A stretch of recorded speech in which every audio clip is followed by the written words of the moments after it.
TV Informativo. Aqui o Vale se vê.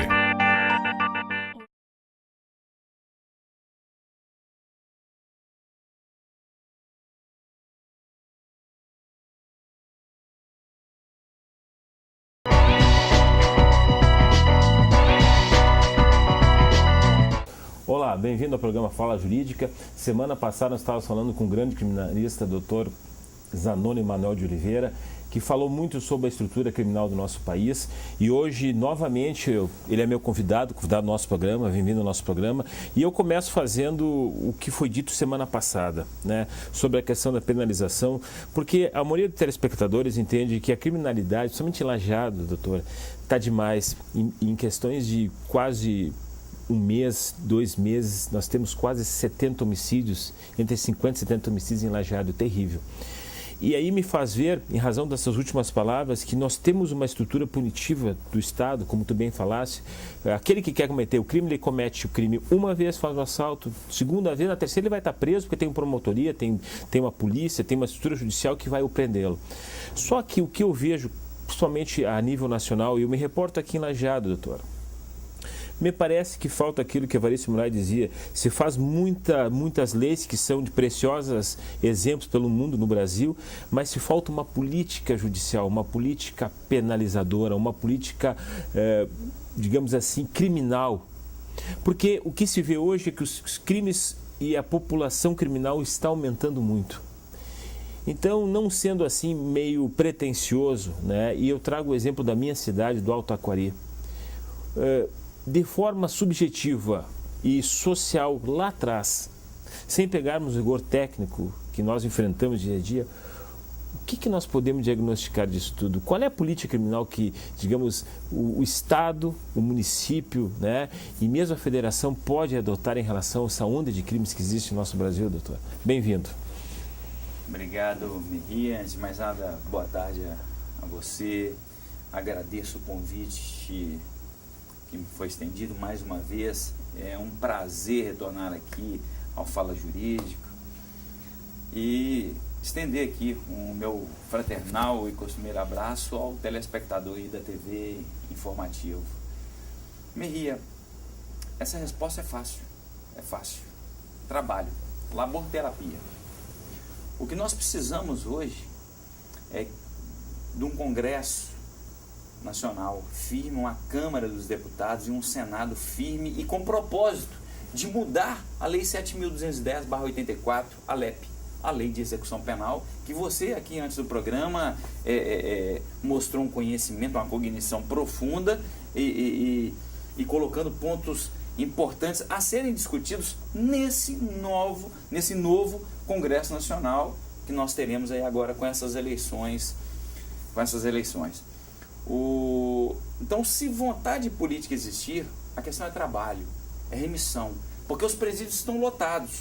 Mas a gente verifica que cadeia, que presídio, que penitenciária hoje no Brasil, eu falo Brasil por conhecimento, assim como você conhece o sistema penitenciário não só do Rio Grande do Sul, mas do Brasil. Você atua muito no estado do Pará, atua muito no Distrito Federal, atua muito em Minas Gerais, inclusive comigo, em alguns processos nós já atuamos juntos. Você conhece, eu sou vice-presidente da Comissão de Assuntos Penitenciários, da seccional da OAB Mineira, e tenho cabedal para te falar uma coisa: o que falta é trabalho. Não está ressocializando ninguém porque está todo mundo no ócio. E dizem que mente vazia é oficina do diabo. E eu não sei de quem é essa frase, Mejia, mas essa frase está certíssima. É verdadeira. A gente precisa ocupar com coisas boas a cabeça, a mente de quem está atrás das grades. Se o sujeito está lá pagando, espiando o seu crime, pagando pelo seu crime, que ele pague de uma maneira capaz de trazê-lo de volta à sociedade de forma melhor, de ressocializá-lo melhor.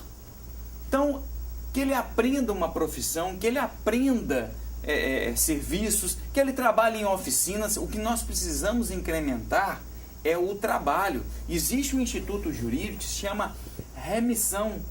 Existe remissão com 2 S, existe remissão com C cedilha. Mas a remissão que eu falo aqui é a remissão no sentido de resgate. É resgatar uma parte da pena com labor. E não só como labor. Hoje a jurisprudência tem admitido a doutrina maciça no Brasil, que também o estudo tem remido a pena. Para cada 3 dias de trabalho, um dia de pena vai embora. Então, se o sujeito ele foi condenado a 3 anos, se ele trabalhar um ano, olha, verifique isso aí. Se ele trabalhar um ano, nós vamos ter, de um ano, nós vamos ter 1/3 remido. Então, para cada 3 dias de trabalho, um vai embora. Só que não há essa vontade política de incrementar esse instituto que já existe. O que nós precisamos é aumentar, chamar a sociedade, chamar ONG, chamar a pastoral carcerária, envolver a questão religiosa, que é fundamental, chamar a família do preso, como o sistema APACiano, porque as APACs elas são aplaudidas em todo o Brasil. Hoje é um sistema que começou em São Paulo e já estendeu tentáculos por vários países do mundo. É um sistema prisional que recupera, é o que mais ressocializa no mundo, Merria, e reconhecido pelas Nações Unidas. A APAC é reconhecida, mas falta vontade, principalmente vontade política. Então os juízes precisam se envolver, o Ministério Público precisa se envolver, toda a sociedade, principalmente vontade política dos nossos governantes. O trabalho recupera, e recupera, Merria. Eu já vi muito preso ser recuperado em APAC e também em penitenciárias agrícolas e industriais com a laborterapia, com trabalho. O sujeito precisa aprender. Ele aprende a ser pedreiro, aprende a ser marceneiro, aprende a ser eletricista, aprende a ser mecânico, aprende computação, estuda, aprende línguas, aprende o nosso português. Isso é importantíssimo. Quando ele voltar à sociedade, está voltando um homem melhor. Então a gente está trabalhando o homem que errou, o homem que delinquiu. Nós não vamos exterminá-lo. Uma hora, por isso, é esse motivo que aquele regime integralmente fechado da 8.072/90, ou seja, da famigerada Lei dos Crimes Hediondos, é por isso que o Supremo Tribunal Federal, ou seja, o Pretório Excelso, a mais alta corte de justiça do nosso país, julgou essa parte, esse cumprimento integralmente fechado, inconstitucional. Porque se você guarda o sujeito, trancafia o sujeito como um pitbull, por força do artigo 75, passado 30 anos, que é o máximo que alguém pode ficar encarcerado no Brasil, por força da lei, ele será colocado em liberdade.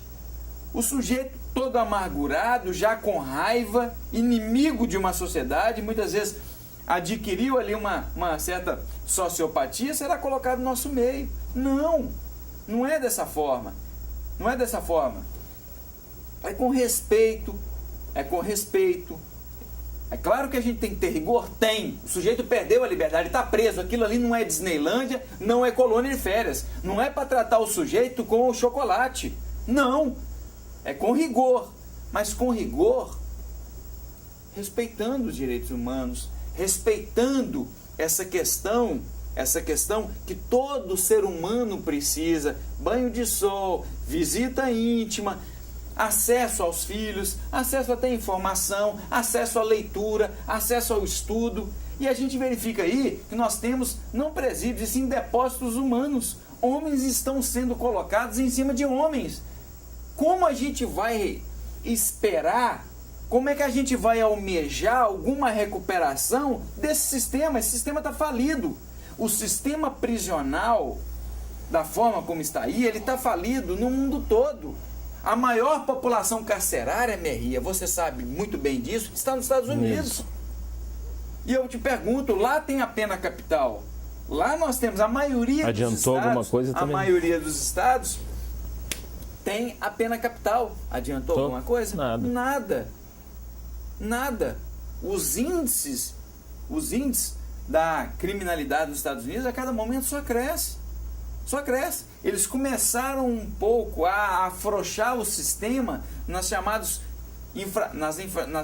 infrações de menor e de médio potencial ofensivo por conta da crise econômica que eles sofreram. Só por conta disso. Com certeza. Só por conta disso. Tudo é dinheiro. Mas a gente verifica, a gente constata, nós que estudamos diuturnamente, trabalhamos, vivenciamos o direito penal 24 horas, a gente sabe, não adiantou nada no mundo todo. Então o que a gente precisa é ressocializar, é trabalhar esse homem.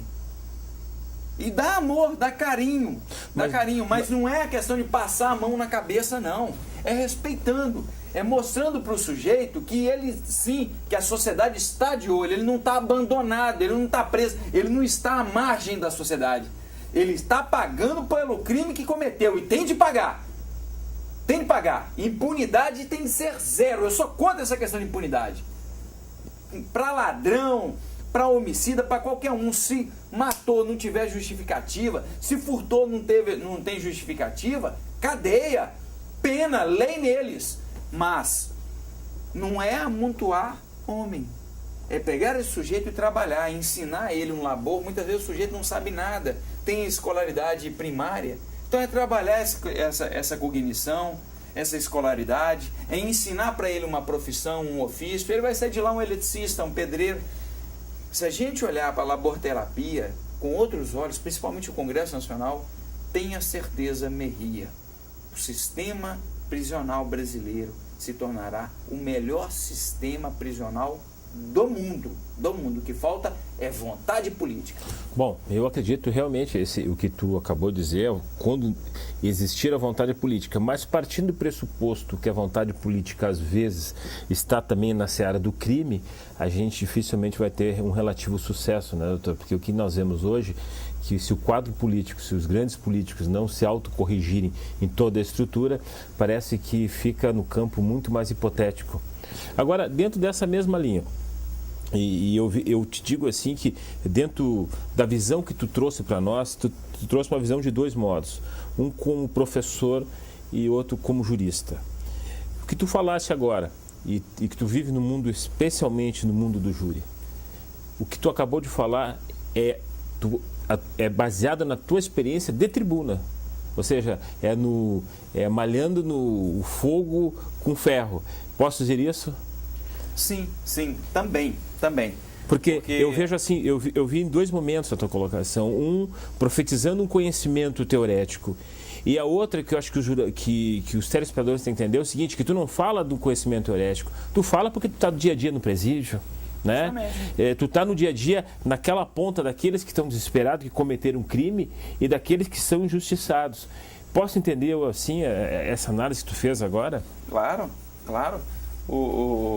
E digo até mais, essa experiência é até por ter uma participação ativa na Ordem dos Advogados, na Comissão de Assuntos Penitenciários. A gente visita sempre, toda semana a gente está visitando, acorrendo aí a presídios, a penitenciários, a cadeias. Mas especialmente públicas. nos júris, doutor, eu digo isso aí porque tu é, digamos assim, um exemplo do júri vivo no Brasil. E eu e os meus colegas fizemos júri aqui, e o Rio Grande do Sul tem uma posição muitas vezes diferente de outro estado, né? Nós temos uma, digamos assim, não vou dizer uma cultura própria, mas nós temos uma maneira de ver o mundo um tanto diferente quanto o resto da nossa federação. Não que seja mais ou menos, mas nós gaúchos somos, a princípio, assim, meio desconfiados das coisas que vêm de fora. Mas eu te faço a seguinte pergunta, que serve de exemplo para nós que somos estudantes, que somos donas de casas, que somos pessoas trabalhadoras. Nós estamos cansados da criminalidade, né? E eu vou reportar, é uma pergunta que eu comecei já no programa passado a fazer. Tu falaste da condição já de execução da pena. Agora, o que está acontecendo? Por que existe a criminalidade tão grande? É uma política, é uma questão social, é uma falta de ética das famílias? Por que está nascendo jovens de 21 anos que matam como se fosse, nem cachorro se mata? O que isso tá, na tua visão de criminalista, de homem na tribuna, está acontecendo? Será que a vida humana se transformou-se num nada? E é isso que eu te faço a pergunta, porque Lajeado está acontecendo isso, né? Qual é a tua análise disso aí? São vários fatores. Uma questão endêmica. A primeira questão é o surgimento em 96, é o derrame em 1996 do crack. A entrada do crack no nosso país mudou de forma drástica o quadro, panorama criminal. Você sabe disso. Concordo plenamente. É uma doença, é um mal que está assolando, está acabando com a nossa juventude. Agora, nós militamos no Tribunal do Júri e lá, principalmente nos crimes dolosos contra a vida, o que a gente se depara quase todo dia é com homicídio. E, na maioria das vezes, homicídio qualificado. O artigo 121, parágrafo 2º do Código Penal, traz lá as qualificadoras do homicídio e a pena para esse homicídio é de 12 a 30. Então, a gente trabalha numa hipótese de revés no Tribunal do Júri com condenações altas. E essas condenações transitando em julgado, a execução penal se faz presente. Então, o júri, ele nos ajuda também a ter um olhar mais singular para essa questão da execução penal, como você colocou aqui no início da pergunta. Então, esse contato é muito por conta disso. Porque quem trabalha com júri, trabalha com coisa pesada. Ali é a casa da desgraça, ali é a casa do infortúnio. Ali é a morada da desdita alheia. Ali não tem final feliz, eu já ouvi isso várias vezes, inclusive de ti. Portanto, Mejia, a gente precisa tratar a base. O problema é social. É apoio à nossa criança, ao nosso adolescente, é incrementar as escolas, escola integral, com acesso a tudo, acesso a lazer, ao esporte, à informação, à comida, à indumentária, à vestimenta. Então o Estado precisa se fazer presente, porque se a gente trabalhar esse garoto, se trabalhar esse adolescente, ele vai se tornar, quando ele tiver 21 anos, como você colocou, essa idade de 21 anos, ele estará formado. Nós teremos ali um homem formado, com princípios. Eu ouvi de uma colega aqui em Lajeado, uma advogada de quase 74 anos, 40 e tantos anos de militância. Doutora Lécia, que o sujeito ele pode ganhar na Mega Sena, ele pode receber heranças, pode ostentar fortunas, mas se ele não tiver educação, se ele não tiver berço, não adianta. Ele vai ser um ogro, ele vai ser um Neandertal, ele vai ser um homem das cavernas, porque educação não se compra, não está na gôndola do supermercado. Não se compra. Eu achei isso tão bonito, tão profundo, vindo de uma advogada tão militante. E é verdade. Dinheiro, assim como dizem que dinheiro não compra felicidade, dinheiro não compra educação. E isso é formado lá dentro de casa, é com o pai, é com a mãe, é com os parentes, é chamando atenção, é puxando a orelha, é dando um tapa no bumbum, não é espancando, não é torturando, mas é corrigindo na medida certa. Hoje o pai vai dar uma chinelada no filho, o pessoal está falando aí que é maus tratos. Eu sou contra isso, Mejia. Eu acho que o pai sim, o pai e a mãe que tem o pátrio poder, que hoje eles chamam de poder familiar, tem sim o direito de correção. Na nossa época, o menino ficava ajoelhado em cima do milho na escola, a professora colocava na tampinha de refrigerante, no milho, no feijão, ajoelhado lá, para não fazer castigo próprio. Não é da minha época, mas a gente que é da área penal, a gente estuda isso. Nas escolas, o professor tinha o direito de usar palmatória. Errava, tomava 10 palmadas na mão. Hoje isso seria tortura, lei 9455. Ele iria para cadeia, né? Ele iria para cadeia. Eu estou querendo que volte a palmatória. Muitos aí vão falar, o Zanoni é reacionário. Não sou da esquerda, não sou da direita. Eu só acho que a criança tem de ser corrigida. A criança precisa de paradigma, ela precisa seguir. Todos se espelham, a pessoa se espelha naquilo que ela vê, naquilo que está mais perto, em quem está mais perto dela. A criança se espelha no pai, se espelha na mãe. Então, é condição indispensável, imprescindível, elementar, que haja uma correção. Isso, a criança ela não pode viver, crescer e se formar, a rédea solta. A rédea não pode estar solta, alguém tem que estar ali segurando essa rédea, e é o pai e a mãe. Então a correção, a palmada, sim, eu sou a favor da palmada. Sou a favor da palmada. Eu não estou falando que o professor tem esse direito. Mas o pai sim. Mas o pai e a mãe, o padrasto, a madrasta, sim, essa educação vem de berço, de berço. E eu digo mais, ouvi isso da boca de um traficante. Olha essa experiência.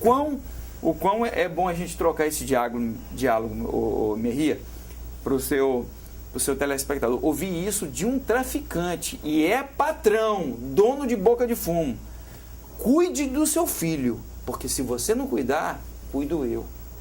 Ele falou desse jeito. E é verdade. Se você não educar o seu filho, se você não corrigir o seu filho, se ele não souber já ali, naquela transição de criança para adolescente, a Lei 8.069/90, ou seja, o Estatuto da Criança e Adolescente diz que criança até 12, adolescente até 18, de 12 a 18, principalmente nessa transição, se ele não souber discernir o certo do errado, tenha certeza, você terá problemas no futuro com esse adolescente, e terá. Então tem de corrigir. E isso acaba batendo na nossa porta mesmo, infelizmente. Eu não estou querendo fazer apologia ao crime, muito pelo contrário. Eu queria voltar àquela época que os homicídios eram poucos, que o júri lidava só com homicídio passional, coisa de paixão, coisa de traição, de ciúme, de corno. Era uma questão romântica no júri. Hoje a gente está vendo lá que estão se matando por tudo. É uma fechada no trânsito, é uma discussão de vizinho por conta de uma bola de uma criança que caiu. Nós estamos muito bélicos, muito coléricos, a gente está matando por qualquer coisa, a gente está perdendo o sentido, está perdendo a razão por qualquer coisa. E quando o homem deixa a emoção, e principalmente a paixão, sobreporem à razão, nós temos o que está aí. Então, essa criminalidade é absurda, principalmente dolosa contra a vida. Isso acaba no tribunal do júri. São inversões de valores. Criança tem de ser corrigida, palmatória já como diz um outro criminalista, eu ouvi isso no júri. Aquelas sandálias havaianas, né? A havaiana, para cada peraltice da criança, você receita ali 10, 20 dragas de Havanex. Pronto. 1 Havanex, 2 Havanex. Eu acho que o caminho é esse. Eu não tenho dúvida. Muitas vezes a gente vê que os filhos da nova geração, passa-se de que a educação quem deva dar é a escola, e não é a escola, é os pais e mães que têm que dar a educação. Mas, doutor Zanoni, a fim de nós até dar o fecho dessa entrevista, inúmeros casos tu defendeste no plenário do júri, entre os quais que te deu tanta sapiência de tu fazer essa análise crítica da sociedade. Qual de todos os casos foi o mais representativo para ti e que te deu um marco na tua vida? Que determinou, daqui eu passei por um outro estágio. E eu não digo o estágio midiático, que tu pega geralmente grande parte do midiático, mas o estágio de maturidade, de como ver o direito e de como enfrentar o direito. Qual é o júri que mais te deu esse sentimento? A chacina da Água Branca. Eu já atuei no caso da irmã Dorothy, lá em Belém do Pará. Trabalhei no caso Bruno, sou advogado até hoje do Bola, do Marcos Aparecido. Trabalhei no caso Linha Direta lá do Furabundas, que ele cortou a menininha toda. Trabalhei no caso da Degola, da gangue da Degola. Então, muitos casos notórios, sediços, a gente trabalhou em vários casos. Mas o diferencial, o divisor de águas, vamos divisor assim, é a chacina da Água Branca. 4 adolescentes que foram encontrados mortos, estrangulados na região metropolitana de Belo Horizonte. E, no primeiro momento, 8 travestis foram presos em flagrante delito pela autoridade policial. Passado algum tempo, eu até trabalhei para um travesti, e passado algum tempo, todos foram colocados em liberdade, todos sumiram, e o foco foi voltado para 2 rapazes. Diziam que tinha cunho de substância entorpecente envolvendo a questão. E aí, no final, nós tivemos, no primeiro júri, era um outro advogado. Esse advogado estava desaparecido, Silvio Miranda, um grande colega respeitado lá na comarca, e está desaparecido. A OAB abriu um inquérito policial, acionou direitos humanos até hoje, e esse fato já há mais de 15 anos, Merria. E o advogado está desaparecido, deixou esposa, filhos, bens, e o advogado está desaparecido. No primeiro júri, os réus foram condenados a 62 e 68 anos. Na cidade, a defesa apelou, havia algumas nulidades, o Tribunal de Justiça cassou o júri pela nulidade e cassou o veredito e mandou a novo júri. Ninguém queria essa causa na cidade, aquele troço todo, até que isso bateu à minha porta.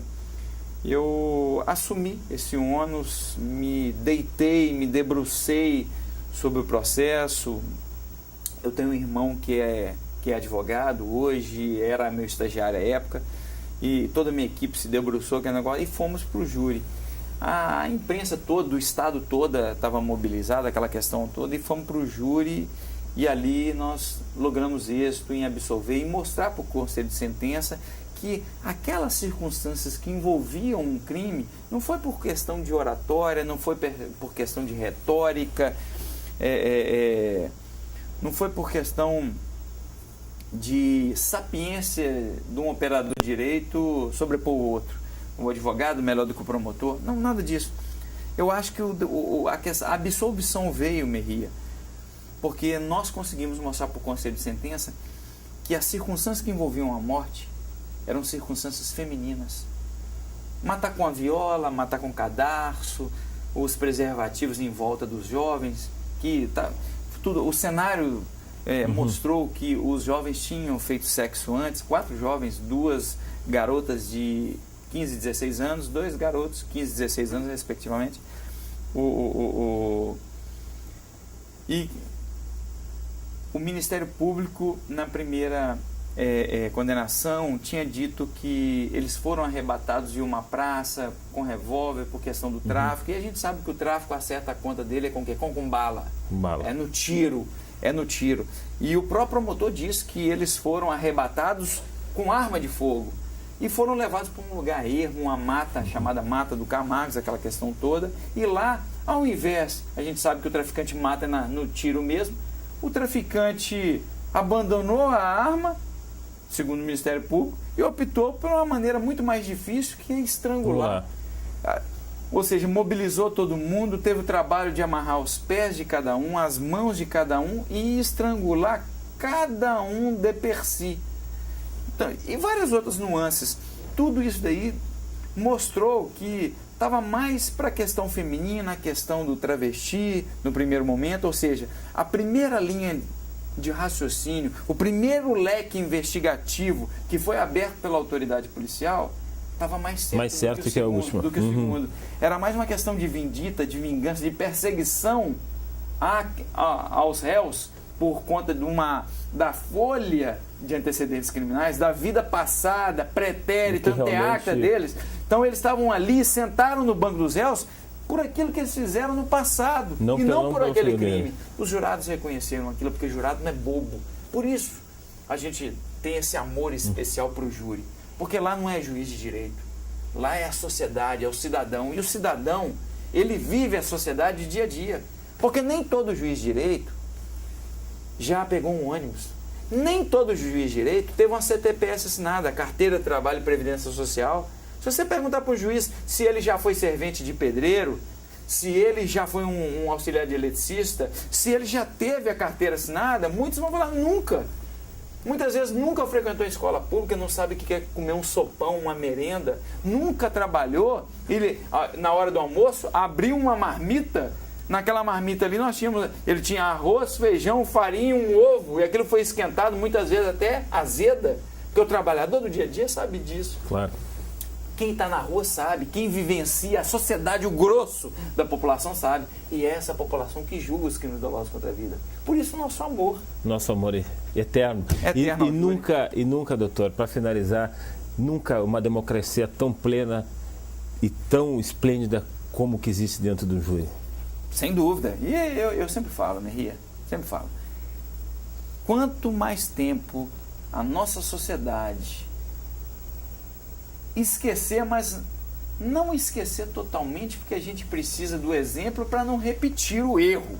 Mas quanto mais nos afastarmos da ditadura militar, 1964, 85, então que 85 fique para lá, mais democrático estará e mais reforçado estará o nosso Estado democrático de direito. O Brasil, ele tem solução e as coisas estão melhorando. Doutor Zanoni, satisfação tu ter estado aqui no nosso programa. Espero que tu venha mais vezes no nosso estado, espero que tu venha mais vezes fazer júri. E realmente hoje nós tivemos uma terceira ou segunda aula de direito e eu espero que todos os telespectadores realmente possam ter aproveitado esse estado do nosso professor, mestre e, acima de tudo, um grande intelectual na área do júri. Até o nosso próximo programa.